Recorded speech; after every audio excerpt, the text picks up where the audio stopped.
বেশি। আমি সেই ভালোবাসার জায়গা থেকে হক আদায় করতে বসেছি। ওয়াজ বোঝার মেজাজ রাখুন। বাংলার মানুষ ওয়াজ বুঝে অভ্যস্ত না, শুনে অভ্যস্ত হয়েছে। নেগেটিভ নেবেন না, বাস্তবতাটা ক্লিয়ার করে দিলে বুঝতে পারবেন। আর বাংলার মানুষকে ওয়াজ বোঝানো বেশ কঠিন। দুটো বিষয় ক্লিয়ার করে দেই, তাহলে আমি ক্ষেতটা তৈরি করে নেই, বাগানটা তৈরি করে নেই, ভিত তৈরি করে নেই। অল্প কথায় ওয়াজ বোঝানো যাবে, অল্প কথায় ওয়াজ বোঝা যাবে ইনশাআল্লাহ। হাসির কথা বললে মানুষ কিন্তু হাসবে, হাসবে না? দুঃখ কষ্টের কথা শোনালে মানুষের অন্তর কাঁদবে। আর ফোলানো কথা বললে মানুষ ফুলবে, এটা সোজা হিসাব। একজন মদখোরকে মদখোর বললে রেগে যায়, সুদখোরকে সুদখোর বললে রেগে যায়, চোরকে চোর বললে রেগে যায়, হারাম উপার্জনকারীকে হারামখোর বললে রেগে যায়। কিন্তু একজন হজ করার পরে হাজি বললে রাগে না, নামাজ পড়ার পরে নামাজি বললে রাগে না। তার মানে মানুষের একটা অভ্যাস হলো, সে খারাপ হোক কিন্তু মানুষ তাকে তার খারাপ বলুক এটা সে চায় না। তার জীবন যতটা ভালো তার থেকে ভালো অন্যের মুখ থেকে শুনতে পছন্দ করে। অর্থাৎ বক্তা হিসাবে সামনে যারা বসে থাকেন, যারা বক্তা হন, বিভিন্ন কাজদায় ক্যাপাসিটিতে কথা বলে অভ্যস্ত হন। সামনে বসে থাকা মানুষকে খুশি করা কোনো ব্যাপার নয়, হাসানো আর কাঁদানোটা বড় নয়। আমার জায়গা থেকে আল্লাহর জন্য কতটুকু ঋণ শোধ করতে পারবো, আর আমার কওমকে কতটুকু ইসলামের জ্ঞান বোঝাতে পারবো, তাদের জীবন কিভাবে ইসলামের আলোয় বাস্তবায়ন হয়, তাদের জীবনের অন্ধকার দিকগুলো যাতে আলো হয়, তাদের জীবন যাতে স্বচ্ছতায় ফিরে আসে, তারা যাতে জান্নাতের রাস্তা পরিষ্কার করতে পারে, সেই রকম মেজাজে এনে সেই রকম ভাবে সহজ সরল ভাবে তাদের মধ্যে দিনের আলো পৌঁছে দেওয়া, এটা বক্তার জন্য কঠিন। এই জন্য আমি আপনাদের মন জয় করার জন্য বসিনি, আমি দায়িত্ব পালন করতে বসেছি। আপনারা আমাকে সহযোগিতা করবেন, আমি কিছুটা দায়িত্ব পালন করতে চেষ্টা করব ইনশাআল্লাহ। আর একটা কথা, যেটা বাংলার মানুষকে ওয়াজ বোঝানো এই জন্য কঠিন, বাংলার মানুষ ওয়াজ বুঝতেও চায় না আর বোঝানো কঠিন। সোজা হিসাব বুঝুন, আমার থেকে 100 গুণ ভালো মানুষ, আমার থেকে 100 গুণ যোগ্য মানুষ, সে মানুষটা এত ভালো আল্লাহ তাকে ভালোবাসেন। সে মানুষটা এত জ্ঞানী, তার জ্ঞানে আল্লাহ খুশি, অথচ তার গলায় যদি সুর না থাকে, এই জায়গায় বসিয়ে দেবেন গলায় সুর নেই, অথচ তার জ্ঞানে আল্লাহ খুশি, তার ওয়াজ করাতে আল্লাহ খুশি হবে, সেই মানুষটার উপর আল্লাহ খুশি হবে, কিছু মানুষ খুশি হবে। তাহলে এমন একজন ব্যক্তিকে আমার কওমের কাছে যদি নসিহত করানোর জন্য বসানো হয়, স্বয়ং আল্লাহ যদি খুশি হয়, কিছু মানুষ খুশি হবে না। তার মনে কি ওয়াজ বোঝানো সহজ না কঠিন? এখন মানুষ মনে করে সুর টান শুরু না হলে ওয়াজ শুরু হয়নি। আমি সুর টান দিয়ে কথা বলি, আজকে বলবো সুর টানটা অবশ্যই জায়েজ হবে, এটা আমার দৃষ্টিকোণ থেকে আমি ওয়াজ মনে করি না। যদি সুরটাই কারোর কাছে ওয়াজ মনে হয়, তাহলে কাওয়ালিতে তো সুর আছে, আছে না? নেই আছে না? গানেও তো সুর আছে, কি বলবেন? অর্থাৎ ওয়াজ নসিহত এই জন্য একজন আলেমের সোহবতে বসবেন, তিনি শরীয়তের দৃষ্টিকোণ থেকে বর্তমান পরিস্থিতি প্রেক্ষাপটকে পর্যবেক্ষণ করে আমার কওমের জীবনের ঈমান আমলের উন্নতির সাথে উপযুক্ত বক্তব্য তাদের কাছে পৌঁছে দেবেন। অথচ আমরা যখন শরীর অসুস্থ হয় ডক্টরের কাছে যাই, তিনি যে ঔষধ দেন, কেউ বলিনি যে ভালো লাগলে খাবো, না লাগলে খাবো না। কিন্তু আলেমদের ক্ষেত্রে দেখা যায় যদি ভালো লাগে তো শুনবো, না লাগে তো শুনবো না। যেমন অসুস্থ হয়ে ডক্টরখানায় যাই, ডক্টরের কথাগুলো শুনে আমল করি, সুস্থতা লাভ করি, ঠিক তেমনি একজন আলেমের সোহবতে স্বচ্ছ নিয়ত নিয়ে বসতে হবে, তার থেকে কিছু জীবনের ঘাটতি পূরণের জ্ঞান উপার্জন করব। এই জন্য বসা দরকার ঈমান আমল উন্নতির জন্য। অর্থাৎ নিয়তে স্বচ্ছ করে নেই, আমরা আজকে মাহফিল থেকে যতটুকু সঠিক জ্ঞান অর্জন করতে পারবো, আমরা আমলের নিয়ত রাখি, আল্লাহ পাক আমলের জিন্দেগিতে বাস্তবায়ন করার তৌফিক দান করেন, বলেন আল্লাহুম্মা আমিন। সারা বছর জলসা মাহফিল হয়, খুব গভীর মনোযোগ দিয়ে আমার কথাগুলো শুনবেন। সারা বছর জলসা মাহফিল হয়, মসজিদ মাদ্রাসার কবরস্থানের মানে বাৎসরিক জলসা, কিন্তু আপনারা এই মাহফিলটাকে দেন মুহররম মাসকে কেন্দ্র করে। মুহররম মাস আসলে গোটা বিশ্বের অলি গলিতে নবী প্রেমিকদের অন্তরে কোরআন নাড়ে।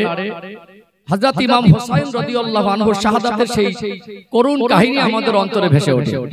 কিন্তু এর বাইরেও মুহররম মাসের যে অনেক শিক্ষা আছে, অনেক করণীয় বর্জনীয় আছে, সেগুলো আমাদেরকে কোরআন হাদিসের আলোকে জানা দরকার বলে আমি মনে করি। দরকার আছে না? আজকে বেশ কয়েকটা বিষয়ে রেফারেন্স সহ ছোট ছোট করে আপনাদের ঋণ শোধ করার উদ্দেশ্য করে কয়েকটা বিষয় তুলে ধরব। এই মুহররম মাস আমাদের কাছে কেন এত সম্মানের? মুহররম মাসে করণীয় কি, বর্জনীয় কি? এবং এমন একটা মেজাজ হয়ে গেছে আমাদের ইমাম হোসেন হুজুরের ঘটনা না শুনলে মনে করে মুহররমের রজ হয়নি। আমি সব দিকটা যাতে বোঝায় থাকে, আমি আমার জায়গা থেকে আলোচনা ধাপে ধাপে স্পষ্ট করে আগে বাড়াবো ইনশাআল্লাহ। সম্মানিত ভাইরা, আল্লাহ পাকের পবিত্র কালাম কোরআন শরীফ থেকে সূরা আত-তাওবার 36 নম্বর আয়াত আমি খুতবার ভিতরে তেলাওয়াত করেছি। আল্লাহ পাক সূরা আত-তাওবার 36 নম্বর আয়াতে বলছেন, ইন্না ইদ্দাতাশ শুহুরি ইনদাল্লাহি ইসনা আশারা শাহরান ফি কিতাবিল্লাহ ইয়াওমা খালাকাস সামাওয়াতি ওয়াল আরদা মিনহা আরবাতুল হুরুম।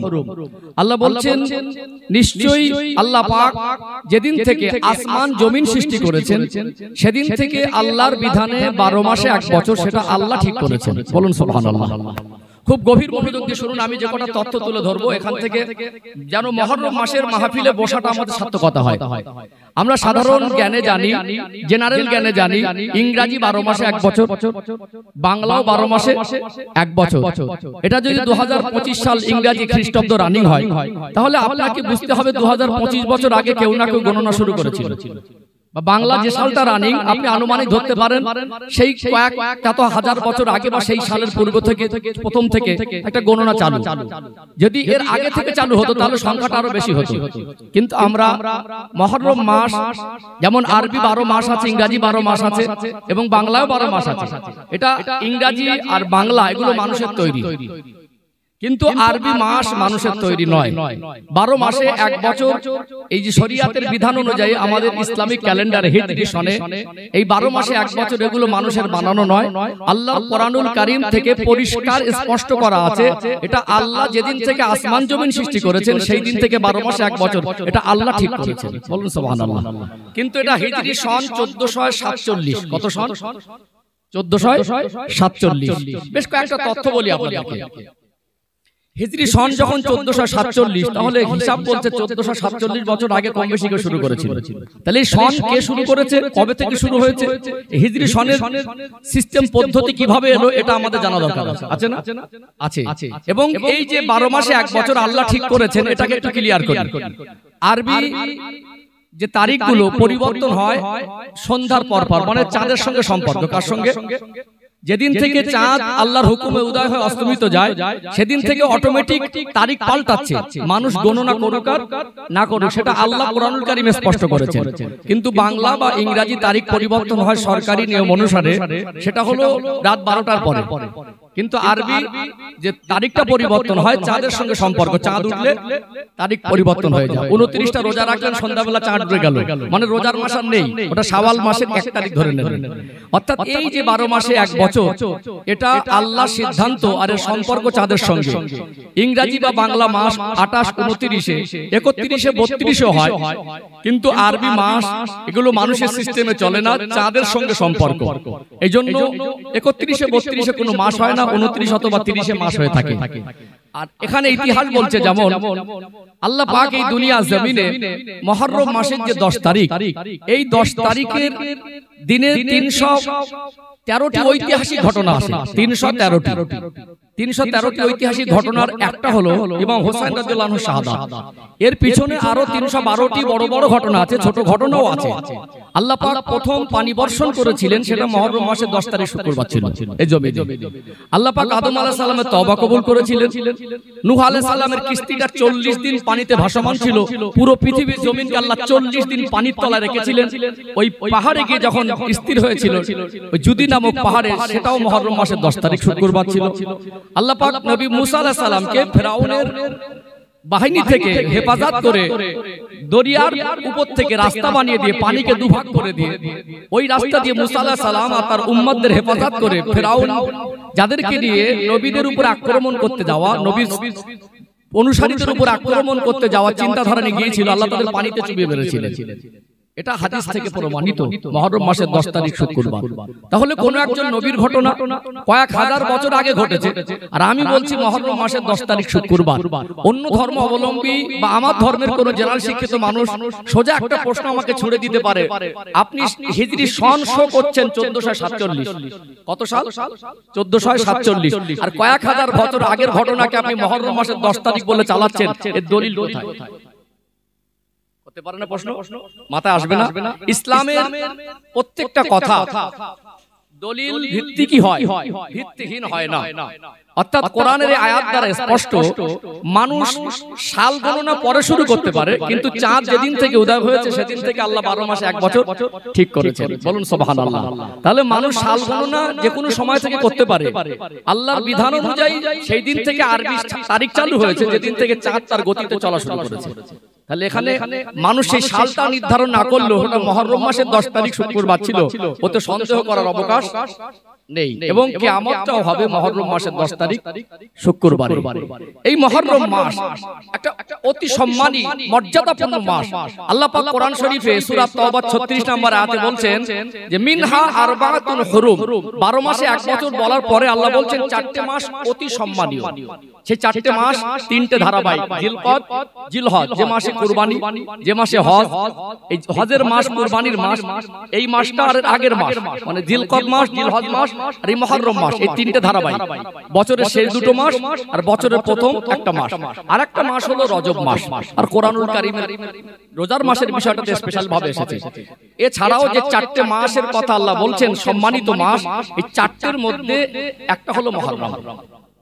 কোরআন শরীফ থেকে আল্লাহ স্পষ্ট করেছেন এই 4টে মাস হলো সম্মানিত মাস। এই মাস আমাদের কাছে এসেছে সম্মানী মাস হিসাবে। করণীয় বর্জনীয় কি আমাদের জানা দরকার আছে। এই মাসে যেমন ঐতিহাসিক ঘটনা ঘটেছে, আগামীতেও ঘটার সম্ভাবনা আছে, ঠিক এই মাসে কিছু সমাজে শরিয়াত বিরোধী কার্যকলাপ হয়, সেগুলো থেকে আমাদের সচেতন হওয়া দরকার। এবং এই মাসকে আমরা কিভাবে সম্মান প্রদর্শন করব, মাসের ফজিলাতগুলো কিভাবে জীবনে কাজে লাগাবো, সেগুলো আমাদের আলোচনা করা দরকার আছে না? আছে না? চলুন ধাপে ধাপে আগে বাড়ি ইনশাআল্লাহ। প্রথম ধাপে আলোচনা করব, ক্লিয়ার করে নেই, এই মুহররম মাসের সম্মান, মর্যাদা এবং ফজিলত। দ্বিতীয় ধাপে আলোচনা করব টোটাল আপনার আল্লাহর নবীর ওফাতের পরে 4জন খলিফা কে কত বছর কমাস খেলাফত জীবন শাসনামল পার করেছেন, 4 খলিফার জীবনের খেলাফত শাসনামলের অবস্থা কেমন ছিল, 4 খলিফার ওফাতের পরে 5ম খলিফা হয়েছিলেন হযরত ইমাম হাসান রাদিয়াল্লাহু আনহু, তার খেলাফত কতদিন ছিল, এবং তানার পরে খলিফা হয়েছিলেন হযরত আমিরে মুআবিয়া রাদিয়াল্লাহু আনহু। এই 6 জনের খেলাফত শেষে ইমাম হোসেন হুজুরের শাহাদাত 61 হিজরিতে। টোটাল আল্লাহর নবীর ওফাত 10ম হিজরি থেকে যদি ধরেন 10ম হিজরি পরে, তাহলে 61 ধরেন, টোটাল 50 বছরের ইতিহাস আপনাদের কাছে খুব সংক্ষিপ্ত আকারে তুলে ধরব। এবং কারবালার ঘটনা দিয়ে আমি আমার আলোচনাকে সমাপ্ত টানবো, কারণ এই কারবালার মতো সিচুয়েশন কেন হলো সেটা পরিষ্কার হয়ে যাবে ইনশাআল্লাহ। আমরা শুধু কারবালার ঘটনা শুনি, কিন্তু কারবালার ঘটনার প্রেক্ষাপটটা কি ছিল, কেন কারবালার মতো ঐতিহাসিক ঘটনা ঘটেছিল, সেই বিষয়টা ধোঁয়াশাটা পরিষ্কার করে দেব ইনশাআল্লাহ। আল্লাহর নবীর ওফাতের পর থেকে নিয়ে ইমাম হোসেন হুজুর যে 61 হিজরি, 51 বছর, 50 বছর প্লাস, ইতিহাসটা একদম পাট পাট করে স্পষ্ট করে দেব ইনশাআল্লাহ। চলুন ধাপে ধাপে আগে বাড়ি ইনশাআল্লাহ। কারণ এই বাংলার মানুষ, বলছিলাম না, ওয়াজ বোঝানো কঠিন। সুর টান যতক্ষণ না শুরু করবেন বলবে ওয়াজ শুরু হয়নি। এটা একটা কঠিন রোগ, এই রোগ থেকে আমাদের বেরিয়ে আসা দরকার।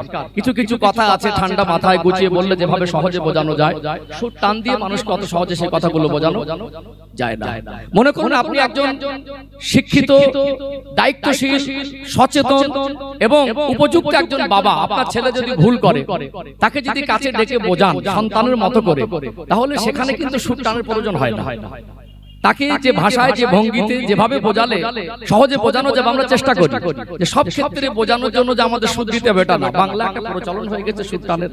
সুর টান ছাড়াও শরিয়াতের জ্ঞান অর্জন করা, আলেমের সোহবতে বসে ইমান আমল উন্নতি করার কথা শোনা, সমাজের কাছে ইসলামের প্রচার প্রসার বাড়ানো, এই একটা ওয়াজের মজলিস। কিন্তু আমরা ওটাকে সুর টানের মধ্যে সীমাবদ্ধ করে দিয়েছি। তবে সুর টান দিয়ে কথা বলা যাবে, জায়েজ কিছু কথা কারো শুনতে ভালো লাগে, কারো ভালো না লাগতে পারে। তবে আমাদের উদ্দেশ্য যেন শরিয়াতের জ্ঞান অর্জন হয়, আমাদের উদ্দেশ্য যেন ঈমান আমলের উন্নতির জন্য হয়, আমাদের উদ্দেশ্য যেন ইসলাম প্রচার প্রসারের জন্য হয়, তাহলে আল্লাহ খুশি হবে ইনশাআল্লাহ। চলুন ধাপে ধাপে আগে বাড়ি। সোনার মানিকেরা, নওজোয়ান তরুণেরা, ও সোনার মায়েরা, যুবকেরা, আব্বারা, মায়েরা, আল্লাহ এমন সূরা তাওবার 36 নম্বর আয়াতের মধ্যে স্পষ্ট করে জানিয়ে দিলেন, আল্লাহ পাক পরিষ্কার করে পৃথিবীর মানুষকে বলে দিলেন, ইন্না الشهور عند الله 12 شهرا في كتاب الله يوم خلق السماوات والأرض منها 4 حرم। আল্লাহ পাক নিজে ঘোষণা দিলেন যেদিন থেকে আমার আল্লাহ আসমান আর জমিন সৃষ্টি করেছেন সেদিন থেকে আল্লাহর বিধানে আল্লাহ লিপিবদ্ধ করেছেন 12 মাসে 1 বছর মিনহা আরবাতুন হুরুম। আল্লাহ বলছেন এই 12 মাসের মধ্যে 4টে মাস বড় সম্মানিত মাস। একটা হলো জিলকদ, আরেকটা হলো জিলহজ, আরেকটা হলো মুহররম, আরেকটা হলো রজব মাস। ও ভাইজানেরা, সোনার মানিক যুবকেরা, আব্বারা মায়েরা, এই মুহররম মাসের সম্মান মাকাম মর্যাদা আমার আল্লাহ নিজে কোরআন শরীফে বর্ণনা করেছেন। আল্লাহ নবী বললেন রমাদানুল মুবারক মাসে রোজাকে আল্লাহ যেমন ফরজ করেছেন, আল্লাহ পাক রমাদানুল মুবারক মাসের রোজার পরে যদি কোনো সম্মানিত রোজা আল্লাহর কাছে গ্রহণযোগ্য হয়, আল্লাহ পাক যদি পছন্দ করেন, মুহররম মাসে রোজার পরে সবথেকে ফজিলত রমাদানুল মাসের রোজার পরে সবথেকে ফজিলতপূর্ণ রোজা হলো এই মুহররম মাসের 10 তারিখ, অর্থাৎ ইয়াউম অর্থ হলো দিন, লাইল অর্থ হলো ইয়াউম অর্থ হলো দিন, আশারা অর্থ হলো 10, অর্থাৎ ইয়াউমুল আশুরা। ইয়াউমুল আশুরার অর্থ হলো মুহররম মাসের 10 তারিখ। এই 10 তারিখে রোজাকে আমার নবী বলেছেন রহমতের মাসে রোজার মাসে রোজার পরে সবথেকে ফজিলতপূর্ণ রোজা হলো আশুরার রোজা। জোরে বলুন সুবহানাল্লাহ। ও ভাইজানেরা, সোনার মানিক যুবকেরা, আব্বারা মায়েরা, আল্লাহ যত নবী রাসূল পয়গম্বর আলাইহিমুস সালাম দিগকে পাঠিয়েছিলেন, প্রত্যেকটা নবী রাসূল এই মুহররম মাসের 10 তারিখে রোজা রাখতেন। এমনকি আমার আপনার নবী, দার নবী, মায়ের নবী হুজুর আমার তিনিও মুহররম মাসের 10 তারিখে প্রতি বছরে তার জীবনে যতদিন হায়াতে ছিলেন রোজা রেখেছিলেন। আল্লাহ নবী হাদিস শরীফে স্পষ্ট করে জানিয়ে দিলেন, নবী আমার তিনি বর্ণনা করেন সিয়ামু ইয়াউমি আশুরা আহতাসিবু আলাল্লাহ আইয়ুকাফিরু সানাতাল্লাতী ক্বাবলা। আমি রাসূলুল্লাহ জানিয়ে দিলাম যদি কোনো আমার উম্মতি আশুরার দিনে রোজা রাখে, মুহররম মাসের 10 তারিখে রোজা রাখে, আল্লাহ পাক তার বিগত জীবনের 1 বছরের গুনাহকে আমার আল্লাহ ক্ষমা করে দেবেন। জোরে বলেন না সুবহানাল্লাহ। অর্থাৎ আল্লাহর নবী যতদিন বেঁচে ছিলেন মুহররম মাসের 10 তারিখে রোজা করেছেন। প্রত্যেকটা নবী মুহররম মাসের 10 তারিখে রোজা করেছেন এবং এই দিনটা এমন একটা তাৎপর্যপূর্ণ দিন, পৃথিবীতে ঘটে যাওয়া 313টা ঐতিহাসিক ঘটনা সাক্ষী এবং কিয়ামতটাও সংঘটিত হবে এই মুহররম মাসের 10 তারিখ শুক্রবার। এবং আরো আশ্চর্য হবেন, আজও পর্যন্ত ইহুদি সম্প্রদায়রা এই মুহররম মাসের 10 তারিখে তারা রোজা রাখে। নবী যখন মদিনায় গেলেন, আল্লাহর নবী হুজুর আমার ওয়াফাতের আগে বছরে মুহররম মাসের 10 তারিখে রোজা রাখার পরে কিছু সাহাবীরা বললেন, ইয়া রাসূলুল্লাহ, ইহুদিরাও তো মুহররম মাসের 10 তারিখে রোজা রাখে। আল্লাহর নবীর একটা হাদিস হলো, তোমরা কোন আমল ইহুদিদের সাদৃশ্যে করো না। অর্থাৎ তোমরা ইহুদিরা যা করে সেটা তোমরা করো না। তো যখন আল্লাহর নবী শুনেছেন যে ইহুদিরা এই তারিখে রোজা রাখে, আল্লাহর নবী সাল্লাল্লাহু আলাইহি সাল্লাম বলছেন ওনাদের থেকে আমরা হকদার বেশি, কারণ আল্লাহ আমাদের জন্য স্পষ্ট ইসলাম দিয়েছেন। অর্থাৎ আমি রাসূল যদি হায়াতে থাকি তো আগামী বছর 2টো রোজা রাখবো, একটা নয়, আগামী বছর 2টো রোজা রাখবো। এই জন্য আল্লাহর নবী বলেছিলেন যদি আল্লাহ আমাকে হায়াতে রাখে তা আগামী বছর আমি 9 তারিখ রোজা রাখবো, 10 তারিখও রোজা রাখবো। 10 তারিখের রোজা এটা এমন একটা ফজিলতপূর্ণ রোজা, রোজার মাসে ফরজ রোজার পরে একটা ফজিলতপূর্ণ রোজা যে থাকে সেটা মুহররম মাসের 10 তারিখের রোজা। আর আল্লাহর নবীর হাদিস থেকে স্পষ্ট এই রোজাটা একটা নয়, কমপক্ষে 2টো রাখা, কমপক্ষে 2টো রাখা। একান্ত শারীরিক অসুস্থতার কারণে যদি না রাখতে পারেন আলাদা কথা, যেহেতু এটা ফরজ রোজা না, ওয়াজিব রোজা না, এটা আপনার আমলের উপরে রাখলে নাকি হবে, না রাখলে গোনা হবে না। সেক্ষেত্রে আপনার ইখতিয়ার আছে, আপনি রাখতেও পারেন না রাখতেও পারেন, কিন্তু মনে রাখতে হবে 2টো রাখার চেষ্টা করবেন। 9, 10 অথবা 9 তারিখে হয়তো রাখতে পারলেন না, 10 তারিখ করলে অন্তত 11 তারিখ করবেন। এই মাসে বেশি বেশি নফল রোজাও করতে পারেন, কারণ এটা সম্মানিত মাস। বলুন সুবহানাল্লাহ। তাহলে আমরা প্রথমত এখান থেকে নিয়ত করি, যেটা শিখলাম আল্লাহর কোরআন থেকে স্পষ্ট, কোন দলমতের ভিতরে এই বিষয়টা নিয়ে মতবিরোধ নেই যে আল্লাহ সম্মানিত 4টে মাস দিয়েছেন, তার মধ্যে একটা মাস মুহররম মাস। এবং এই মাসে যে রোজা রাখা হয় 10 তারিখে, এই নিয়ে কোনো দলমতের মধ্যে কোনো মতানৈক্য নেই। এবং দুটো করে রোজা রাখার চেষ্টা করব। বাড়িতে আমাদের যারা মা বোন আছেন তাদেরকে আমরা সচেতন করে, এমনি তো আল্লাহ যদি তৌফিক দেন তো আবার আগামী বছর হায়াতে থাকি তো আবার এরকম মাহফিলে বসবো, আবার দিনের আলোচনা শুনবো। কিন্তু আমরা শুধু এরকম মাহফিল দিয়ে শেষ করে দেবো না, এখন থেকে আমরা কিছু আমল নিয়ে কাজে লাগাবো ইনশাআল্লাহ। তাহলে এবছরে নিয়ত করছি দুটো করে রোজা রাখার ইনশাআল্লাহ। চলুন এখানে একটু পরিষ্কার করে দিই হিজরি সনের বিষয়টা। 1447 এটা রানিং হলো। আল্লাহর নবী হায়াতে থাকা অবস্থায় হিজরি সন চালু হয়নি। আল্লাহর নবীর ওফাতের পরে হযরত আবু বকর সিদ্দিক রাদিয়াল্লাহু আনহু যতদিন হায়াতে ছিলেন তখনও হিজরি সন চালু হয়নি।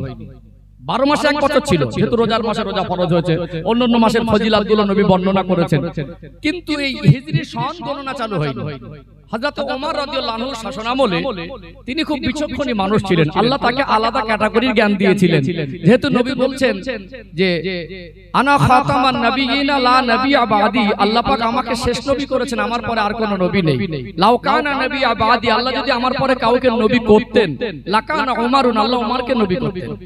ওমর রাদিয়াল্লাহু ভিতরে আল্লাহ বিশেষ কিছু খাস বৈশিষ্ট্য দিয়েছিলেন, তার আলোচনা আমি আনবো ইনশাআল্লাহ। অর্থাৎ এই ওমর রাদিয়াল্লাহু আনহু শাসন আমলে বিশিষ্ট সাহাবাদের ডেকে তিনি একটা মজলিস করলেন যে আমাদের যখন 12 মাস আছে, আমরা হিসাবের ক্ষেত্রে অন্যের অনুসরণ কেন করব? আমরা যদি হিজরি সনটা গণনা শুরু করি তাহলে আমরা আমাদের 12 মাস দিয়ে আর আমরা আমাদের সাল দিয়ে তারিখ দিয়ে আমরা আমাদের মতো করে চলতে পারবো। কথা কি বুঝতে পারছেন? তাহলে সাহাবাদের ডেকে ওমর রাদিয়াল্লাহু আনহু একটা মিটিং করলেন যে হিজরি সনটা কখন থেকে গণনা শুরু করা যায়। কিছু কিছু সাহাবী বলেছিলেন আল্লাহর নবীর ইন্তেকালের সময় থেকে ধরা হোক, কিছু কিছু সাহাবী বলেছিলেন আল্লাহর নবীর ওফাতের পর থেকে ধরা হোক, কিছু কিছু সাহাবী যে যার মতো তাদের বিবেক বিবেচনা দিয়ে এক একটা প্রস্তাব দিলেন। হিজরতের সময় হিজরত আর হিজরি সন বুঝতে পেরেছেন? যেদিন থেকে আল্লাহর নবী মক্কার জমিন ছেড়ে হিজরত করে মদিনায় এসেছিলেন, ওমর রাদিয়াল্লাহু আনহু সিদ্ধান্তে পৌঁছালেন যে হিজরত যে সময় মদিনার জমিন এসেছিলেন হিজরত করে, ওই বছর থেকে হিজরি সন গণনা শুরু হলো। আল্লাহর নবী মদিনায় এসে 1 বছর ওটা প্রথম হিজরি, দ্বিতীয় বছর দ্বিতীয় হিজরি সন, তৃতীয় বছর তৃতীয় হিজরি সন। খলিফা ওমর রাদিয়াল্লাহু আনহুর খেলাফত শাসন আমলে হিজরি সন গণনার সূচনা হচ্ছে, কিন্তু 12 মাসে এক বছর এটা চন্দ্র সূর্য গ্রহ নক্ষত্র আসমান জমিন সৃষ্টির সময় থেকে আল্লাহ ঠিক করেছেন। ওমর রাদিয়াল্লাহু আনহুর সময় থেকে তিনি সেই বছর থেকে শুরু করতে পারতেন, কিন্তু একটা স্মৃতি হিসাবে আল্লাহর নবীর হিজরতের সময় থেকে ব্যাক ডেটে কয়েকটা বছর পিছিয়ে দিলেন। কথা কি বুঝতে পারছেন? তাহলে হিজরি সন গণনা শুরু হয়েছে ওমর রাদিয়াল্লাহু আনহুর খেলাফত শাসন আমলের সময়। এটা ওমর রাদিয়াল্লাহু আনহু উদ্যোগ নিয়ে তানারা তানাদের পার্সোনাল ক্যালেন্ডার হিসেবে ব্যবহার করার জন্য হিজরি সনটা চালু করেছেন। এইজন্য আজকে গোটা বিশ্বে যত স্বাধীন রাষ্ট্র আছে, এই প্রত্যেকটা রাষ্ট্রে আপনাকে প্রবেশ করতে গেলে লিগ্যাল ভাবে আপনাকে ইমিগ্রেশন করতে হয়, প্রসেস পাসপোর্ট ভিসা করতে হয়, এবং সেখানে ইমিগ্রেশন করা লাগে। তারা যে তারিখ সিলমোহর ব্যবহার করে, সাধারণত গোটা বিশ্বের মধ্যে ইংরেজি তারিখটা ব্যবহার করে। কি করে? ইংরেজি তারিখ। কিন্তু আজ পর্যন্ত সৌদি আরবে যাবেন এমন একটি দেশ, আল্লাহর নবী এমন একটা পরিবেশ কায়েম করে গেছেন, ওমর রাদিয়াল্লাহু আনহু সেইকে চালু করেছিলেন। যারা হাজী সাহেব আছেন পাসপোর্ট খুলে দেখবেন যখন ইমিগ্রেশন হয়, ওরা আজ পর্যন্ত যে স্ট্যাম্পটা ব্যবহার করে, গোটা বিশ্বে যে দেশে যাবেন সেই দেশের স্ট্যাম্পটা ইংরেজি খ্রিস্টাব্দর মাস তারিখ আর সাল হিসেবে করে দেওয়া হয়। কিন্তু সৌদি আরবে আজ যাবেন, সেখানে তারা ইংরেজিকে অনুসরণ না করে তারা তাদের পার্সোনাল ক্যালেন্ডার এই আরবি তারিখটাকে স্ট্যাম্প সিলমোহর হিসেবে আজ পর্যন্ত ইমিগ্রেশনে ব্যবহার করে। বলুন সুবহানাল্লাহ। বুঝতে পারছেন? সেই ওমর রাদিয়াল্লাহু আনহু শাসন আমলে চালু করা। চলুন আমি ধাপে ধাপে আরো একটু আলোচনা আগে বাড়ি। তাহলে এখান থেকে ক্লিয়ার হলো কি, মুহররম মাসের ফজিলাতটা বর্ণনা করেছি, রোজার বিষয়টা ক্লিয়ার করেছি, হিজরি সন কবে থেকে চালু সেটা ক্লিয়ার করেছি, এবং এই মাসের সূচনা কখন থেকে হয়েছে সেটাও ক্লিয়ার করেছি ইনশাআল্লাহ। চলুন এই 4 খলিফা এবং এনার পরবর্তী সময় ইমাম হাসান রাদিয়াল্লাহু আনহু এবং আমির মুআবিয়া রাদিয়াল্লাহু আনহু, এই দুজন খলিফা 6 জন খলিফার শাসন আমল ছিল 50 বছরের মতো। কত বছরের মতো? এই 50 বছরের ইতিহাস আমি সংক্ষিপ্ত আকারে তুলে ধরবো ইনশাআল্লাহ। ও ভাইজানেরা, সোনার মানিক যুবকেরা, আব্বারা মায়েরা, আল্লাহ নবী হুজুর আমার ওফাতের পরে প্রথম খলিফা হলেন হযরত আবু বকর সিদ্দিক রাদিয়াল্লাহু আনহু। তিনি খেলাফত শাসন আমলে সময় অতিবাহিত করতে লাগলেন। আমার আল্লাহ আমার রাসূলুল্লাহর ওফাতের পরে হযরত আবু বকর সিদ্দিক রাদিয়াল্লাহু আনহুকে খুব বেশি দিন হায়াতে রাখেন নাই। তানার খেলাফত শাসন আমলে সময়কাল হলো 2 বছর 3 মাসের মতো। আল্লাহ নবীর ওফাতের পরে তিনি এই খেলাফত শাসন আমলের খেলাফতের দায়িত্ব নেওয়ার পরে জনগণ তানাকে যখন খলিফা বানালেন নিষ্ঠার সঙ্গে তিনি দায়িত্ব পালন করলেন। আল্লাহ নবীর বর্তমানে আমার রাসূলুল্লাহর ওফাতের পরে তিনি আমার রাসূলুল্লাহর জায়গায় বসে তিনি খেলাফত শাসন আমলটাকে পরিচালনা করলেন। তিনি ইন্তেকাল হয়ে গেলেন। দ্বিতীয় খলিফা কে হবে? জনগণের সমর্থন পেয়ে আল্লাহ নবীর সাহাবী হযরত ওমর রাদিয়াল্লাহু আনহু তিনি খলিফার সিংহাসনে বসলেন। তিনি হলেন খলিফা। নবী আমার মাত্র 63 বছরের হায়াত পেয়েছিলেন। 40 বছর বয়সে আল্লাহ আমার আপনার নবীকে নবুয়ত দিয়েছিলেন। আমার আপনার নবী 40 বছর বয়সে নবুয়ত পেয়ে মক্কায় 13 বছর মদিনায় 10 বছর দিন প্রচার করেছেন। আল্লাহ নবী হিজরত করলেন। যখন মক্কা থেকে মদিনায় যাচ্ছেন আমার রাসূলুল্লাহর বয়স তখন 53 বছর। এই 23 বছরের খেদমতে আমার রাসূলুল্লাহর নূরের হাতে হাত দিয়ে ঈমানের কলেমা পড়ে মুসলমান হয়েছিলেন। আমার রাসূলুল্লাহর সাহাবার সংখ্যা হলো কম বেশি 1.5 লাখ সাহাবা। জোরে বলুন সুবহানাল্লাহ। এই 23 বছর ধরে আল্লাহ দয়াময় আমার আপনার নবী দয়ার নবীর উপরে কমপ্লিট কোরআনুল কারীম নাজিল করলেন। কখনো একটি সূরা, কখনো 2টি সূরা, কখনো একটি বা 10টি 2টি আয়াত, এমনি করে আমার আল্লাহ আস্তে আস্তে 23 বছরের ব্যবধানে লম্বা প্রসেস নিয়ে জিবরাইল আলাইহিস সালামকে পাঠিয়ে আল্লাহ হুজুরের উপরে কোরআনুল কারীমের আয়াত নাজিল করে সুদকে হারাম করলেন, ঘুষকে হারাম করলেন। আল্লাহ পাক পর্দাকে ফরজ করে দিলেন। আল্লাহ পাক দুনিয়ার জমিনে ইসলামিক বিধানকে আমার রাসূলুল্লাহর উপরে কোরআনুল কারীমের আয়াত নাজিল করে এক এক করে হুকুম দিতে লাগলেন। আর ঘাত প্রতিঘাতকে উপেক্ষা না করে অন্ধকারে ডুবে থাকা মানুষদের নিয়ে আল্লাহ নবী আল্লাহ দেওয়া মহান দায়িত্ব দিনের আলো সমাজে বাস্তবায়ন করতে লাগলেন। আল্লাহ নবী হুজুর আমার এই 23 বছরে অন্ধকারে ডুবে থাকা মানুষকে নিয়ে ইসলামিক রাষ্ট্র শাসন কায়েম করে আল্লাহর কোরআনুল কারীমের সংবিধান প্রতিষ্ঠিত করে দিলেন। গোটা মক্কা মদিনায় শান্তি ফিরে এলো।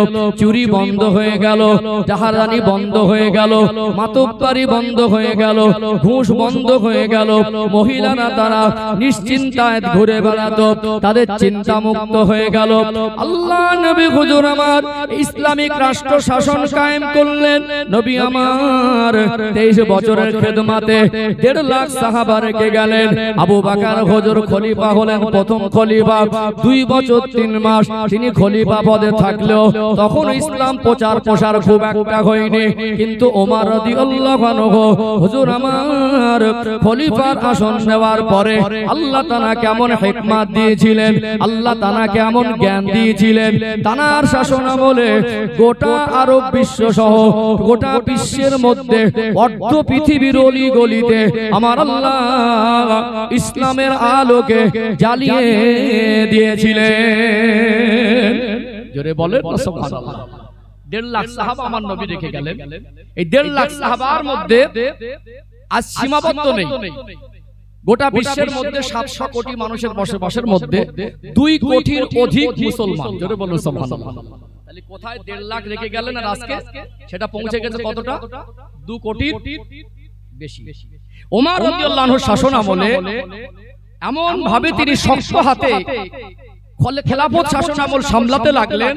তার শাসন আমলের দীর্ঘ ইতিহাস আমার কাছে 1.5 ঘন্টা সময় নেই, 1.5 মাস মনে হয় শেষ করা যাবে না। তার যে খেলাফতের ইতিহাস এত গুরুত্বপূর্ণ পর্ব তার খেলাফতের ইতিহাসের ভিতরে আছে, সেটা এতটা বিস্তারিত বলার আমার অবকাশ নেই। সময় থাকলে গুছিয়ে গুছিয়ে বলতাম, তবে এতটুকু আপনাদেরকে সংক্ষিপ্ত আকারে বলতে পারি যে ওমর রাদিয়াল্লাহু আনহু এত শক্ত হাতে তিনি এই খেলাফত শাসন আমল সামলেছিলেন।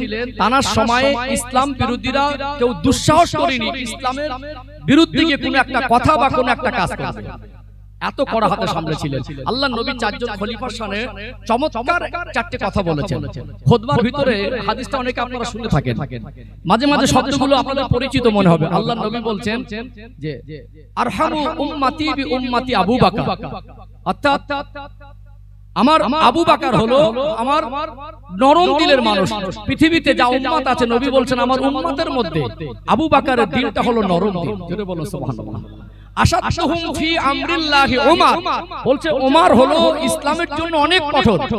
ওয়াসতাকুহুম হায়াআন উসমান, আমার উসমান হলো অতি নরম মনের মানুষ। ওয়াসতাকুহুম ওয়াকদাহুম আলী, বলছেন আলী হলেন ন্যায় বিচারক। এই 4 জন সাহাবার সামনে আল্লাহর নবী 4টে কথা বলেছেন। তো ওমর রাদিয়াল্লাহু আনহু তিনি ছিলেন ইসলামের জন্য অনেক কঠোর। তার শাসন আমলে কয়েকটা ভৌগোলিক ম্যাপের মানচিত্র মনে করিয়ে দেই, পরবর্তী প্রেক্ষাপট বোঝাতে সুবিধা হবে। আজকে দিনে যেটা লিবিয়া, এটা প্যালেস্তাইন, যেটা ইসরাইল, যেটা ইরাক, যেটা কুফা, তখনকার ওই সমস্ত এরিয়াগুলো ওটা ছিল শাম। ওটা কি? ওটা ছিল শাম, কুফা, বাসরা, ইরাক, আপনার মিশর, এই পর্যন্ত তখন ইসলামের প্রচার প্রসার ছড়িয়ে গেছে। ওমর রাদিয়াল্লাহু শাসন আমলে মিশরের জমিনে মানুষ এত বেশি ইসলাম গ্রহণ করেছে, গোটা মিশর ইসলামের আলোয় আলোকিত হয়ে গেছে। বলুন সুবহানাল্লাহ। তাহলে আল্লাহর নবীর সময় 1.5 লাখ সাহাবা ছিল, আবু বকর হুজুরের সময় এত বিস্তার লাভ করেনি, ওমর হুজুরের সময় এরিয়াটা অনেক বেড়ে গেছে। মানুষ জনসংখ্যা বাড়ানো মানে সামলানোটাও কঠিন হবে, তিনি শক্ত হাতে সামলেছিলেন। ও ভাইজানেরা, সোনার মানিক যুবকেরা, আব্বারা মায়েরা, ওমর রাদিয়াল্লাহু আনহু তিনি খলিফার পদে আসন গ্রহণ করে তিনি এত শক্ত হাতে খলিফার পদটা সামলেছিলেন। ইসলামের যারা দুশমন, ইসলাম বিরোধী যারা ছিলেন, তারা ইসলামকে নিয়ে, আমার রাসূলুল্লাহ সাহাবাদেরকে নিয়ে ষড়যন্ত্র করার দুঃসাহস পায়নি। গোটা ইরাক চলে গেল, গোটা কুফা, বাসরা, কোথায় সেই প্যালেস্টাইন, কোথায় সেই মিশর, কোথায় সেই জর্ডান, এই সমস্ত এরিয়ার মধ্যে দলে দলে মানুষ ইসলামের ছায়াতলে আশ্রয় নিলেন। এক একটা এরিয়া, এক একটা জায়গায় ওমর রাদিয়াল্লাহু আনহু এক একজনকে প্রাদেশিক গভর্নরের দায়িত্ব দিয়েছিলেন। ও ভাইজানেরা, সোনার মানিক যুবকেরা, আব্বারা মায়েরা, ওমর রাদিয়াল্লাহু আনহুর শাসন আমলের সময় কাল ছিল 10 বছর 6 মাস, 10.5 বছর মতো তিনি খলিফা পদে দ্বীনের প্রচার যেমন করলেন, ঠিক তেমনি তার দায়িত্ব সামলালেন। কিন্তু তার জীবনটা এমন, তিনি আল্লাহর কাছে দোয়া করতেন, আল্লাহ পাক আমার মরণটা যেন মদিনায় হয়, আর আমার মরণটা যেন শাহাদাতের মরণ হয়। দুনিয়াতে মানুষ মাত্র মরতে হবে, প্রত্যেকটা নফসকে মৃত্যুর স্বাদ গ্রহণ করতে হবে। মরণ অনেক রকম ভাবে হয়, কেউ অসুস্থ হয়ে মরে, কেউ দুর্ঘটনার কবলে মরে, কেউ আত্মহত্যা করে মরে, আবার কেউ দেখবেন ইসলামের জন্য জান দেয়। মরণ যত রকমেরই আছে, যেভাবে মানুষ মরুক, সব থেকে উত্তম মরণ হলো শাহাদাতের মরণ। তিনি আল্লাহর কাছে বলতেন, ও রব্বুল আলামিন, আল্লাহ আমি ওমর, আমার শাহাদাতের তামান্না, আল্লাহ আপনি আমার মরণটা যেন শহীদি মরণ দেন, আল্লাহ আমার মরণটা যেন মদিনায় হয়। ওমর রাদিয়াল্লাহু আনহুর কলিজার টুকরা তানারই সন্তান, যার নাম হলো আব্দুল্লাহ, হযরত আব্দুল্লাহ ইবনে ওমর রাদিয়াল্লাহু আনহু বলতেন, আব্বা জান আপনি হলেন খলিফা, আপনাকে যদি শাহাদাত বরণ করতে হয়, শাহাদাতের মউতের দোয়া চান, তাহলে কোনো না কোনো জালেমের বিরুদ্ধে গিয়ে আপনাকে যুদ্ধে অংশগ্রহণ করতে হবে। এখানে মদিনা থেকে আপনাকে বাইরে যেতে হবে, তাহলে আপনার শহীদি মরণ হবে। আব্বা জান আপনি দুটো দোয়া চাইছেন, একটা মরণ চাইছেন মদিনায়, আবার বলছেন শাহাদাতের মরণ। আমি আব্দুল্লাহ হিসাব মেলাতে পারছি না, এমনটা মনে হয় সম্ভব নয়। দোয়া কবুল করার মালিককে ওমর রাদিয়াল্লাহু আনহু ইন্তেকালের বিষয়টা একটু সংক্ষিপ্ত আকারে আপনাদের কাছে তুলে ধরি। হযরত ওমর রাদিয়াল্লাহু আনহু তিনি ছিলেন খলিফা, মদিনা মসজিদে নববী শরীফের ইমাম।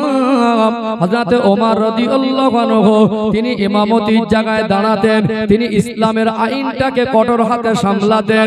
একটা সময় দেখা গেল আল্লাহ নবীর একজন সাহাবীর একটা দাস ছিল, যার নাম হলো আবু লুলু। ওই আবু লুলু যে ছিল পারস্যের মানুষ, সে ছিল অগ্নি উপাসক, মুসলমান ছিল না, খঞ্জর বারণে পারদর্শী ছিল। অর্থাৎ ওমর রাদিয়াল্লাহু আনহুর কাছে একদিন ওই আবু লুলু নামক অগ্নি উপাসক, এই আবু লুলু মাজুসি, ওমর রাদিয়াল্লাহু আনহুর কাছে তার মনিবের জন্য একটা অভিযোগ এসেছিল, ও খলিফাতুল মুসলিমিন, আমার উপরে আমার মনিব কর বেশি ধার্য করে। অর্থাৎ আমার উপরে আমার মনিব মাসে মাসে একটা কর ধার্য করে। ওমর রাদিয়াল্লাহু আনহু বললেন, আপনি কি কাজ করেন? ওই সময় তিনি বললেন, আমি কাঠের মিস্ত্রির কাজ করি আর খঞ্জর বানানো কাজ করি। তখনকার দিনে এখন যারা এই যে আপনার বর্তমান সমাজে ইসরায়েল আর ইরানের যুদ্ধ হলো, গোটা বিশ্ব দেখেছে, ওর বিস্তারিত আলোচনা যাচ্ছে না, সময় সংক্ষেপ। যেভাবে আল্লাহ ইসলাম ওয়ালাদের আরেকবার বিশ্বের কাছে মাথা উঁচু করে দিয়েছে, গোটা বিশ্বের মধ্যে যে মনে করে আমি দাদা, গোটা বিশ্বের মধ্যে যে দুটো দেশ নিজেদেরকে শক্তিশালী মনে করে, এই দুটো দেশ একত্রিত হয়েও ইমানি পাওয়ারের কাছে পরাজিত হয়েছে। আমার অজের একটা পর্ব আছে, অজের একটা বিষয় ভিত্তিক আলোচনা আছে, ইমানি শক্তির ঊর্ধ্বে পৃথিবীর কোনো শক্তি নয়। আমার এই বক্তব্য যারা যদি কোনোদিন আপনি সোশ্যাল মিডিয়া সার্চ করেন পাবেন যে ইমানি শক্তি কেমন পর্যায়ের হয় আর ইমান ওয়ালাদেরকে আল্লাহ কেমন ভাবে বিজয় দান করেন, এটা বিশ্বের কাফেরদের চিন্তার বাইরে। ওদের চিন্তা চেতনা, ওদের চক্রান্ত যেখানে শেষ হয়, ওখান থেকে আল্লাহর নেককার ইমানদার মুমিনদের বিজয়ের সূচনা করে দেয়। জোরে বলুন সুবহানাল্লাহ। আজকে গোটা বিশ্ব দেখেছে, আজকে গোটা বিশ্ব দেখেছে, আজকে বিশ্বে যারা মানে এই যুদ্ধস্ত্র বানানো পারদর্শী, তাদের একটা মান সম্মান আছে না? আছে না? আজকে নিউক্লিয়ার পরমাণু বোমা নিয়ে যারা গবেষণা করছে, যুদ্ধ বাধার তো পরিস্থিতি, উদ্দেশ্য তো ওটা, যাতে ইরান পরমাণু শক্তিধর দেশ না হয়ে উঠতে পারে, তারা যাতে পরমাণু বোমা না বানাতে পারে, এই জন্য তো ওই চক্রান্ত করে ওদেরকে দাবিয়ে দেওয়ার চেষ্টা করেছে। অর্থাৎ ঠিক তখনকার সময়ে খঞ্জর বানানো পারদর্শী এই আবু লুলু অগ্নি উপাসক মুসলমান ছিল না। যখন ওমর রাদিয়াল্লাহু জিজ্ঞাসা করলেন যে আপনি এই কাজ করেন, তিনি বিবেচনা করে দেখলেন যে আপনার মনিব আপনার উপর জুলুম করেন, আপনি যা কাজ করেন আপনার উপরে যে কর ধার্য করা হয়েছে এটা অযৌক্তিক নয়, বরং আপনার জন্য এটা বেইনসাফিও নয়। কিন্তু সে ছিল অগ্নি উপাসক, এই জিনিসটা তার পছন্দ হয়নি। অনেক সময় কি হয়, সত্য কথা অনেকে সহ্য হয় না। একটা অন্যায় করবে কিন্তু সাপোর্ট দিলে খুশি হয়, বিচারের ময়দানে গিয়ে সত্য কথাটা বললে অনেক সময় নিজের মানুষ তার কাছে দুশমনের দুশমন হয়ে যায়, এরকম একটা পরিস্থিতি হয়। তো ঠিক এরকম একটা সিচুয়েশন ওর মনে একটা ওমর হুজুরের জন্য ক্ষোভ তৈরি হয়েছিল। ও ভাইজানেরা, সোনার মানিক যুবকেরা, আব্বারা মায়েরা, ওমর রাদিয়াল্লাহু আনহু তার তো দুনিয়ায় কোনো সিকিউরিটি ছিল না। আজকে বর্তমান দেশের প্রধানমন্ত্রী, মুখ্যমন্ত্রী, আমাদের দেশের নেতাদের যে পরিমাণে সিকিউরিটি থাকে, ওমর রাদিয়াল্লাহু আনহুর জীবনটা এমন ছিল, নিশ্চিন্তায় মরুভূমির একটা খেজুর গাছের তলায় ছোট্ট একটা পাতলা চাটাই বিছিয়ে তিনি আরামের ঘুম ঘুমাচ্ছেন। বিদেশ থেকে অনেক রাজারা তারা দেখা করতে আসতো, অনেক সৈন্য সামন্ত সিকিউরিটি নিয়ে আসতো। মদিনার জমিনে তিনি খলিফা পদে খলিফা পদে আসন গ্রহণ করে গোটা মুসলিম জাহানকে পরিচালিত করছেন। তানার সুনাম অর্ধ পৃথিবীতে ছড়িয়ে গেছেন। মনে করলেন তানার না জানি কত সিকিউরিটি আছে। অন্য দেশের প্রভাবশালী রাজারা দেখা করতে এসে কখনো দেখেছেন ওমর রাদিয়াল্লাহু আনহু ছোট্ট একটা পাতলা বিছানা বিছিয়ে মরুভূমিতে একটা খেজুর গাছের ছায়ায় নিশ্চিন্তায় ঘুমাচ্ছে। নেতা যেমন নেতা হয়, তিনি অর্ধ পৃথিবী শাসন করছেন, তানার কোনো সিকিউরিটি নেই, তানার জীবনে কোনো ভোগ বিলাস নেই, তানার জীবনে কোনো বিলাসিতা নেই। তিনি যে একটা চেটাই বিছিয়ে নিশ্চিন্তায় একটা খেজুর গাছের ছায়ায় উইদাউট সিকিউরিটি ঘুমাতে পারে, তখনকার সময় সময় রাজা বাদশারা আশ্চর্য হয়ে যেতেন সেই ওমর রাদিয়াল্লাহু আনহুর বিরুদ্ধে তার মনে একটা ক্ষোভ তৈরি হয়েছিল ওই অগ্নি উপাসক আবু লুলু নামক ওই ব্যক্তির তার মনে হলো যে ওমর রাদিয়াল্লাহু আনহুকে আমি আঘাত করব অন্ধকার রাতে মদিনার মসজিদে নববী শরীফের মেহরাবের জায়গায় গিয়ে একটা ধারালো খঞ্জর বানিয়েছিলেন যার দুই দিকে ধারালো মাজায় বাটি দিয়ে ধরা অত্যন্ত ধারালো অস্ত্র সে নিজে যেহেতু পারদর্শী ছিল বিষাক্ত বিষিয়ে 1 মাস ডুবিয়ে রেখেছিল এই ছুরি দিয়ে যদি খঞ্জর দিয়ে কাউকে আঘাত করা হয় বিষের প্রক্রিয়া গোটা শরীরে ছড়িয়ে পড়বে তখন এত উন্নত চিকিৎসা ছিল না মানুষ যাতে মারা যায় এই উন্নত মানের ধারালো খঞ্জর নিয়ে আবু লুলু নামক ব্যক্তি ওই মসজিদে নববী শরীফের মেহরাবের এক কোণায় লুকিয়েছিল তখন তো ইলেকট্রিক কারেন্টের ব্যবস্থা ছিল না গোটা মসজিদে নববী শরীফে ফজরের ওয়াক্তে হয়তো বা একটা বা দুটা একটু বাতি জ্বালানো হতো আলো জ্বালানো হতো তিনি ইমামতির জায়গায় ফজরের ওয়াক্তে দাঁড়িয়ে গেলেন প্রথম রাকাত নামাজ শুরু করলেন দ্বিতীয় রাকাতে সূরা ফাতিহা পড়লেন এমন সময় আবু লুলু নামক ব্যক্তি মেহরাবের ভিতরে লুকিয়েছিল ধারালো অস্ত্র নিয়ে ওমর রাদিয়াল্লাহু আনহুর শরীরে অতি সজোরে কয়েকবার আঘাত করতে লাগলো গোটা শরীরের 6 জায়গায় মতো আঘাত হয়েছিল কিন্তু তলপেটের নাভি বরাবর এতটা বেশি আঘাত হয়েছিল পেটের ভিতরের যে নারীর অংশগুলো কিছুটা বেরিয়ে এসেছিল মসজিদে নববী শরীফের মেহরাবের জায়গাটা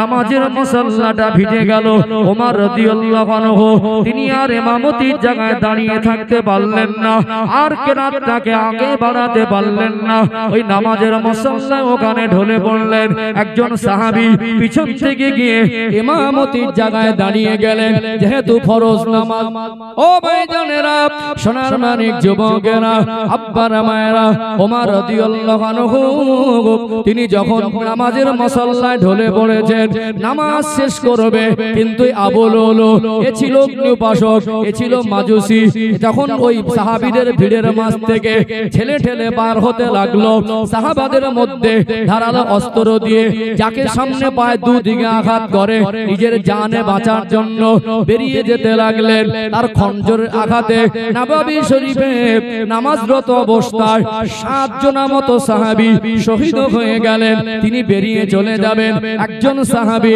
একটা চাদর নিয়ে তার দিকে ছুঁড়ে দিলেন ওই চাদরে পেঁচিয়ে গেল যখন সে বুঝতে পারল আমি ধরা পড়ে যাব অর্ধ পৃথিবী শাসন করছেন ওমর রাদিয়াল্লাহু আনহুর মতো খলিফা জানার সম্পর্কে আল্লাহর নবী এত সম্মানের কথা বলেছেন জানার শানে আমার আল্লাহ কোরআনুল কারীমে একাধিক আয়াত নাজিল করেছেন যিনি অর্ধ পৃথিবী পরিচালনা করছেন গোটা মুসলিম জাহানের খলিফা আমি তাকে শহীদ করে দিয়েছি আমার অবস্থা ভালো হবে না যখন সে ধরা পড়ে গেল ওই খঞ্জর দিয়ে নিজের শরীরে আঘাত করে আত্মহত্যা করে দিল অতি ছোট ছোট কেরাত দিয়ে নববী শরীফের নামাজ সমাপ্ত করা হলো খলিফাতুল মুসলিমিনকে নিয়ে কান্নায় ভেঙে পড়লেন ওমর হুজুরকে ঘরে নিয়ে যাওয়া হলো তখনকার যারা চিকিৎসক ছিল তারা ওমর রাদিয়াল্লাহু আনহুর ঘরে প্রবেশ করলেন তার হুঁশ আসছে না দীর্ঘ সময় চিকিৎসার পরে হুঁশ ফিরে পেয়ে ওমর রাদিয়াল্লাহু আনহু তিনি প্রথম তার দোষীকে খোঁজেন নাই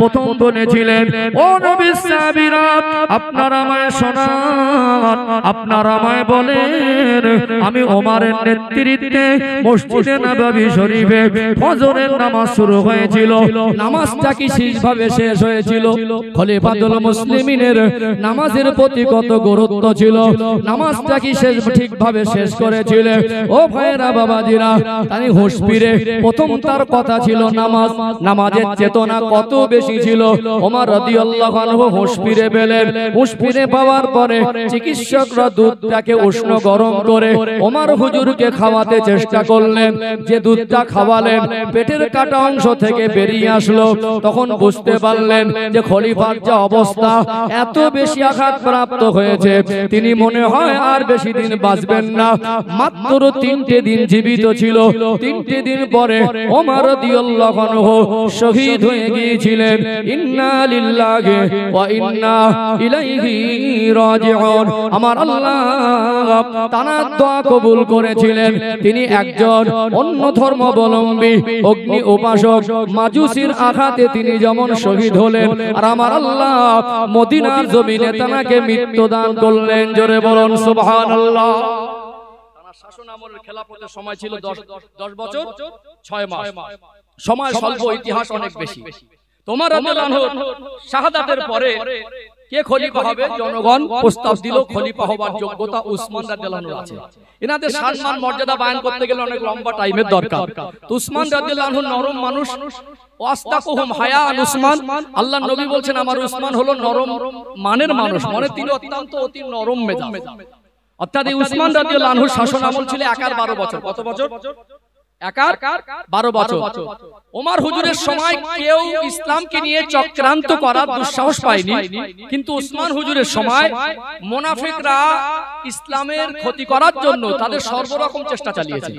একটা কথা আপনারা শুনেছেন, ইসলামের ক্ষতি কাফেররা যা করেছে তার থেকে মুনাফিকরা বেশি করেছে। মুনাফিক কারা?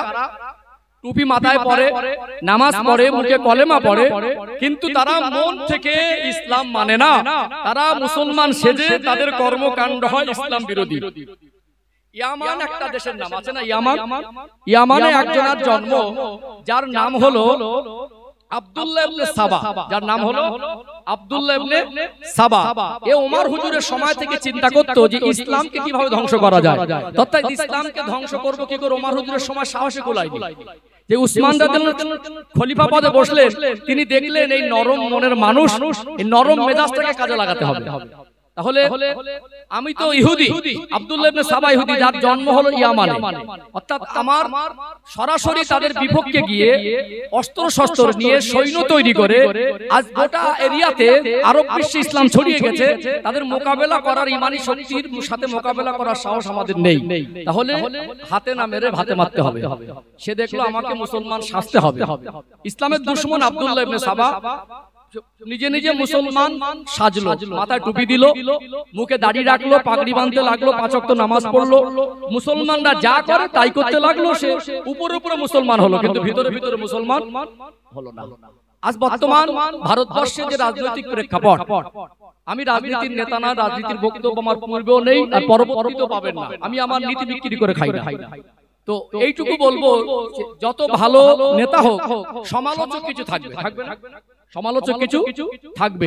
অর্থাৎ ইসলাম বিশ্বে উসমান রাদিয়াল্লাহু নরম মনের মানুষ, আর এই নরম মেজাজটাকে কাজে লাগিয়ে আব্দুল্লাহ ইবনে সাবা কিছু মানুষের যারা কোনো বিষয়ে অভিযোগ করত, একটু মানে সমালোচনা করত, তাদের মেজাজ বুঝে বুঝে তীক্ষ্ণ বুদ্ধি সম্পন্ন ছিল, তাদেরকে ক্যাপচার করে উসমান হুজুরের বিরুদ্ধে তৈরি করতে লাগলো।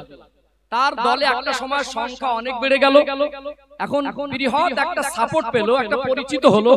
অর্থাৎ এ সমাজের জন্য কথা বলে। আজকে সমাজে যে ন্যায় কথা বলবে বা সমাজের নেতাদের বিরুদ্ধে কথা বলবে, তার একটা পরিচিত হবে কি হবে। এই পরিচয় নিয়ে দেখলো আমার একটা দলবল হয়েছে, মদিনায় যাওয়া যায়। মদিনায় এসে কিছুদিন ওখানে থাকার পরে মদিনার কিছু মানুষকে উসমান হুজুরের বিরুদ্ধে কথাবার্তা বলতে লাগলো। সাহাবা উসমান রাদিয়াল্লাহু আনহুর শানে আল্লাহ জান্নাত রেজিস্ট্রি করা আছে, 10 জন জান্নাতের সার্টিফিকেট প্রাপ্ত সাহাবার মধ্যে একজন হলো উসমান রাদিয়াল্লাহু আনহু। আমার নবী যাকে জিন্নুর আইন বলেছেন, তার নামে যখন ষড়যন্ত্রের ব্যাপারটা কিছু সাহাবীরা বুঝতে পারলেন, তো বুঝতে পারলেন ইনি ইসলামের জন্য ভালো কাজ করছেন না, বরং ইনি খলিফার বিরুদ্ধাচরণ করে সমাজে ফিতনা সৃষ্টি করতে চাইছেন। যেহেতু নামাজ পড়ছেন, রোজা রাখছেন, মাথায় টুপি দিচ্ছেন, তার সঙ্গে তো ডাইরেক্ট কোনো অ্যাকশনে যাওয়া যায় না। যায় কি? অ্যাকশনে যাওয়া যায় না। এই সিচুয়েশনে একটা সময় উসমান হুজুরের কাছে গিয়ে বলল আমাকে একটা পদ দেন। এই আব্দুল্লাহ ইবনে সাবা ইয়ামান থেকে উসমান হুজুরের বিরুদ্ধে লোক তৈরি করে। তো উসমান হুজুর বললেন যে এইভাবে পদ তো চেয়ে নেওয়ার সিস্টেম নেই, যে যোগ্য হবে, যাকে জনগণ যোগ্য মনে করবে সেই পদ পাবে। আপনি বললেই তো হবে না। একটা সময় যখন পদও দিল না, ও ওখানে এত অশান্তির একটা প্ল্যাটফর্ম তৈরি করতে লাগলো, মদিনার মানুষকে তাড়িয়ে দিল। ওখান থেকে চলে আসলো কুফা, কুফা থেকে মিশর, এই সমস্ত দূরবর্তী এলাকায় উসমান হুজুরের বিরুদ্ধে কিছু মানুষকে তৈরি করে, সব মানুষ একরকম না, এদেরকে তৈরি করে ইসলামের মানে খলিফার বিরুদ্ধে একটা বৃহৎ সংখ্যা তৈরি করলো। এরা দেখলো যে মদিনায় গিয়ে যখন কোন রকম আমার আস্থা হলো না, তাহলে মিশরে যায়। মিশরে গিয়ে মিশরের যে প্রাদেশিক গভর্নর ছিল, তার বিরুদ্ধে বিভিন্ন রকম মুনাফিকি অভিযোগ, আজ একটা অভিযোগ, কাল একটা অভিযোগ। আজ একজনকে চিঠি লিখে মদিনায় পাঠায়, কাল আরেকজনকে চিঠি লিখে মদিনায় পাঠায় যে ইনি আমাদের যোগ্য না, এনাকে পাল্টে দেন। তাহলে একটা প্রদেশ এখানে রাজ্যের বা অন্য কোনো রাজ্যের রিপোর্ট কেন্দ্রের কাছে যায় না, সময় যায় না। তো মদিনার খেলাফতে আসলে উসমান হুজুর আর মিশর থেকে বারবার চিঠি আসছে যে মিশরের গভর্নরকে পরিবর্তন করতে হবে, একটা অশান্ত পরিবেশ, মুনাফিকের চক্রান্ত। ও ভাইজানেরা, সোনার মানিক যুবকেরা, আব্বারা মায়েরা, উসমান রাদিয়াল্লাহু আনহু মদিনার খেলাফতের মসনদে মিশর থেকে আব্দুল্লাহ ইবনে সাবার নেতৃত্বে মুনাফিকরা চক্রান্ত করে তখনকার প্রাদেশিক গভর্নরের বিরুদ্ধে বারবার অভিযোগ করে। একটা সময় তারা ওখান থেকে অভিযোগ করতে করতে একটা কাফেলা অভিযোগ নিয়ে মিশর থেকে মদিনায় চলে আসলেন। মদিনায় এসে উসমান রাদিয়াল্লাহু আনহুর কাছে বলতে লাগলেন, প্রাদেশিক গভর্নরকে পরিবর্তন করে দেন। তিনি দেখলেন যখন মিশর অশান্ত, অধিকাংশ মানুষ তানাকে পছন্দ করছে না, আসলে এটা ছিল মুনাফিকদের চক্রান্ত। যদি তানাকে পরিবর্তন করে দিয়ে শান্তি ফিরে আসে, এই জন্য হযরত মুহাম্মদ ইবনে আবু বকর হুজুরকে খলিফা করে নতুন করে দায়িত্ব দিয়ে মিশরে পাঠানো হচ্ছে। মিশরের পথে নতুন খলিফা নিযুক্ত করে উসমান রাদিয়াল্লাহু আনহু এই জন্য প্রেরণ করতে লাগলেন যাতে শান্তি ফিরে আসে, যাতে শান্তি ফিরে আসে।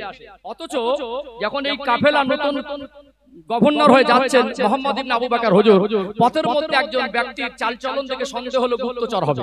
তাকে ধরে দেখা গেল তার কাছে একটা চিঠি পাওয়া গেছে, খুব সংক্ষিপ্ত আকারে বলছে, সময় অতি স্বল্প।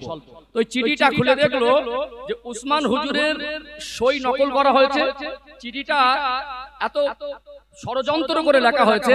ওই চিঠিতে লেখা ছিল উসমান হুজুরের পক্ষ থেকে চিঠিটা প্রেরণ করা হচ্ছে, মিশরে একজন গভর্নর আছে, তানার বিরুদ্ধে মুনাফিকরা চক্রান্ত করে অভিযোগ নিয়ে এসেছে, নতুন করে গভর্নর তৈরি করে তানাকে বরখাস্ত করে পাঠানো হচ্ছে। এটা উসমান হুজুর সিদ্ধান্ত। আর পথের মধ্যে চিঠি পাওয়া যাচ্ছে, উসমান হুজুর বলছেন যিনি মানে মসনদে আছেন ওখানকার দায়িত্বে, নতুন গভর্নর গেলে এদেরকে যেন কতল করা হয়। পরিবেশটা কথা বুঝতে পারছেন? এই একই মানুষ একজনকে দায়িত্ব দিয়ে পাঠাচ্ছেন, আবার ইনি চিঠি লিখে কখনো দিতে পারেন যারা গেলে কতল করবে। বিষয়টা জটিল মনে বুঝতে পারেন। আরেকবার বলবো, উসমান হুজুর এই মিশরের মানুষ যখন অভিযোগ নিয়ে আসলো গভর্নর চেঞ্জের জন্য, মুহাম্মদ ইবনে আবু বকর হুজুরকে নতুন গভর্নর করে পাঠাচ্ছেন, তাহলে সমস্যা মিটে যাবে, অভিযোগ থাকবে না, নতুন দায়িত্ব পাকেও। এরা যখন বেরিয়ে যাচ্ছেন পথের মধ্যে একজন মুনাফিক একটা চিঠি নিয়ে ধরা পড়ল, সংক্ষিপ্ত। ওই চিঠিতে লেখা ছিল যে এই যারা যাচ্ছে মদিনা থেকে গভর্নর পদ নিতে, যে গভর্নর আছে এরা পৌঁছানোর সাথে সাথে কতল করা। উসমান হুজুর একজনকে খলিফা মানে খলিফা তরফ থেকে গভর্নর করা হচ্ছে, আবার ওনাকে বরখাস্ত করা হলো, এই দায়িত্ব সেটেল হয়ে গেল। পরবর্তী চিঠিতে দেখা যাচ্ছে যে এরা যেন গেলে যে গভর্নর আছে কতল করে দেয়, তাহলে চিঠিটা ডুপ্লিসিটি হচ্ছে। উসমান হুজুর এরকম বিচারিতা করতে পারে। অত সই দেখা যাচ্ছে উসমান হুজুর নিজে করেনি, সইটাকে ওভাবে ডুপ্লিকেট করা হয়েছে। এটা ছিল আব্দুল্লাহ ইবনে সাবার চক্রান্ত, অথবা উসমান হুজুরের পাশের একজন মানুষ যার নাম ছিল মারওয়ান বিন হাকাম, এ ছিল একটা মুনাফিক। এই কাফেলাকে মিশরে যাবে, চিঠিটা যখন ধরা পড়েছে চিঠি নিয়ে চলে আসলো কোথায়? মদিনায় ফেরত আসলো। আর এই বিদ্রোহীরা মুনাফিকের সাপোর্টের লোকেরা তারাও তো একটা নতুন পথ নিতে এসেছিল, এখান থেকে নতুন একজনকে নিয়ে যাচ্ছিল। মদিনায় এসে ওমর হুজুরের এই উসমান আদুল ঘরটাকে পুরো ঘিরে ফেলে একটা উত্তপ্ত পরিবেশ তৈরি হয়ে গেল। আর সেই সময়টা ছিল হজের মৌসুম। আম্মাজান আয়েশা সিদ্দিকা রাদিয়াল্লাহু আনহা সে বছরে হজে এসেছেন। সে বছরে বহু বিশিষ্ট সাহাবারা হজে এসেছেন। মদিনায় বিশিষ্ট সাহাবারা সব হজের উদ্দেশ্যে এসেছেন। আর মুনাফিকরা সেই সময় গিয়ে মদিনায় খলিফাকে নিয়ে একটা অশান্তি তৈরি করেছেন।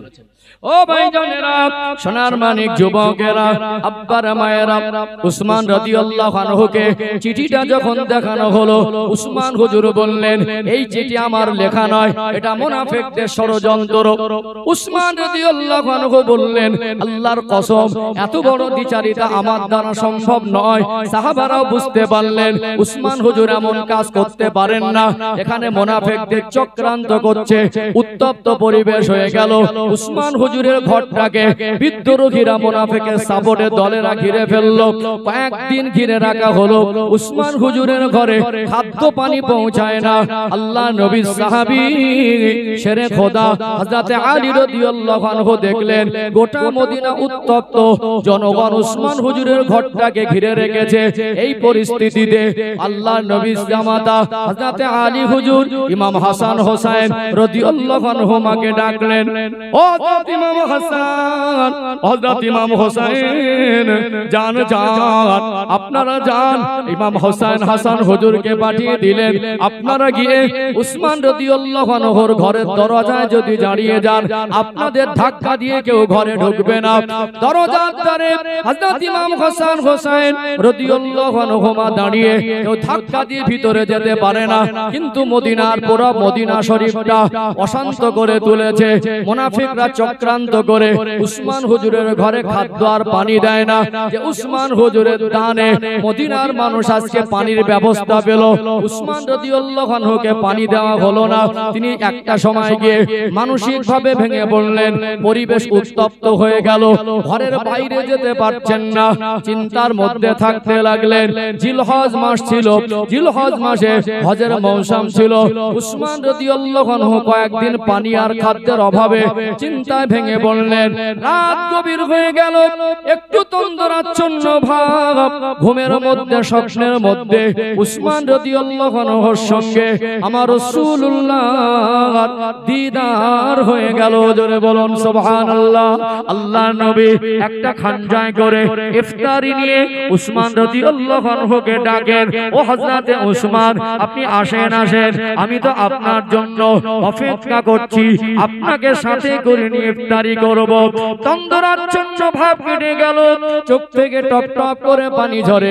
ঘরের বাইরে বিদ্রোহীরা অশান্ত পরিবেশ করে রেখেছে, আমি বেরোতে পারছি না, আমার ঘরে খাদ্য পানি নেই।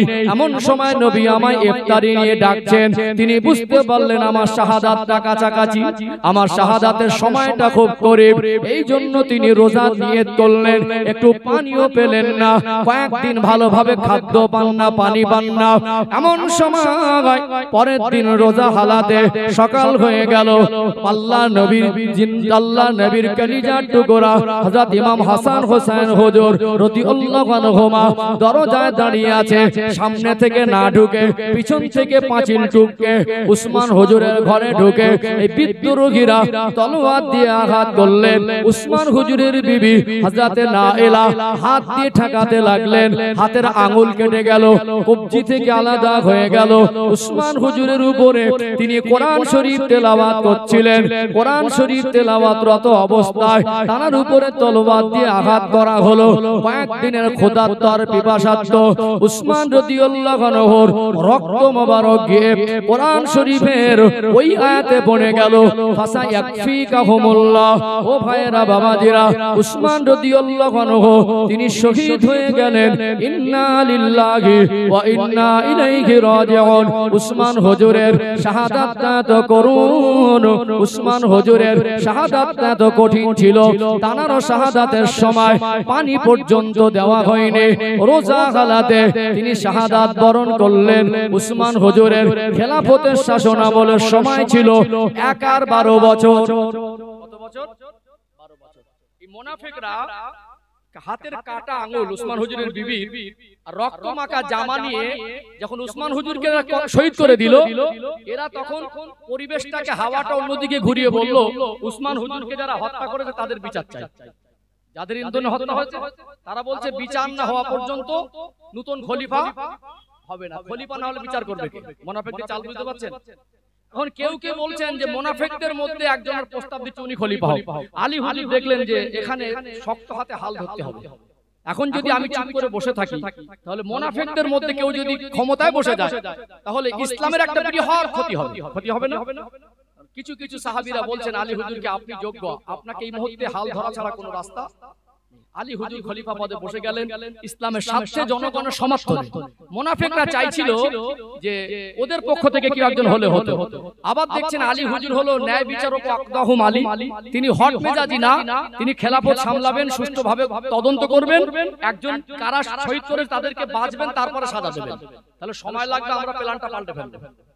ওরাও মেনে নিল। আলী হুজুর খলিফা পদে যেই বসলো, সেই বলল আমরা আলী হুজুরকে খলিফা বলে কি বলছে মানবো না। আর মনে হয় আলী হুজুরের ইন্ধন আছে, উনি উসমান হুজুরকে শহীদ করে দিয়েছে। হাওয়া কোন দিকে ঘোরালো? মুনাফিকদের চক্রান্ত বুঝতে পারছেন? তাহলে মা আয়েশা তখন হজে, কোথায়? মক্কায়। আলী হুজুর খলিফা পদে পরিবেশটা শান্ত করবেন, তারপরে তদন্ত করবেন, তারপরে যারা উসমান হুজুরকে শহীদ করেছেন তাদের বিচার হবে। এইভাবে তিনি পদক্ষেপ নিচ্ছেন। এখন এত উত্তপ্ত মদিনা, মুনাফিকরা উত্তপ্ত করেছে, তিনি দেখলেন এই কার্যকরী ক্ষমতাটা মদিনায় না রেখে কুফায় নিয়ে গেলেন। কোথায় নিয়ে গেলেন? কুফায় স্থানান্তর হলো। আজ পর্যন্ত সৌদি আরবের রাজধানী আর মদিনা নেই, সেটা কোথায়? রিয়াদ। ওই যে মদিনা থেকে খেলাফতের শাসন আমলের যে মানে চেয়ার, যে মানে রাজধানীটা বেরিয়ে গেল, আজ পর্যন্ত আর মদিনায় ফিরে সিচুয়েশন উত্তপ্তর কারণে আলী হুজুর বার করে নিয়ে গিয়েছিলেন কুফায়। এবারে মুনাফিকরা তখন দেখছেন যে এখানে মদিনা উত্তপ্ত করে কাজ হলো না, চল আমরা কুফায় না গিয়ে আম্মাজান আয়েশার কাছে যাই।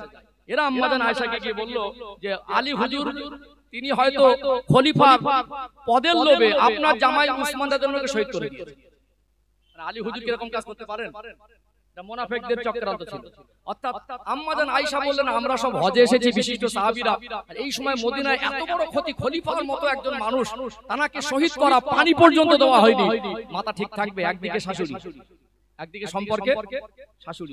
অর্থাৎ তিনি বললেন যে তাহলে যখন কুফার দিক থেকে পরিস্থিতি যখন চলে গেছে আলী হুজুরের পজিশন, তাহলে কি করা যায়?